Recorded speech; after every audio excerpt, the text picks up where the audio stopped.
সকল আনসার ভাইদের দৃষ্টি আকর্ষণ করে বলছি, আপনারা আপনাদের জায়গা থেকে সবাই সবার আন্দোলন পরিহার করুন। আপনারা আপনাদের দাবি পরে আদায়ের আন্দোলন করুন। এখন দেশটা একটু শান্ত হোক, স্বাভাবিক হোক, তারপরে আপনারা আপনাদের আন্দোলন তুলে ধরবেন। এখন আপনাদের এই আন্দোলনটা পরিহার করুন, নাইলে বাংলাদেশের ছাত্র সমাজ আবারও আপনাদের মাঝে ক্ষিপ্ত হয়ে আমার মনে হয় আবারও আপনাদের বিরুদ্ধে যাবে।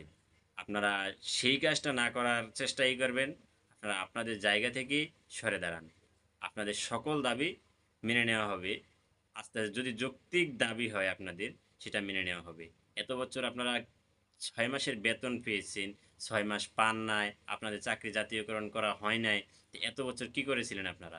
আজকে যে হঠাৎ মানে আপনাদের এখনই দাবি জাতীয়করণ সবকিছু করা লাগবে, এত দাবি এখন কোথায় থেকে আসছে?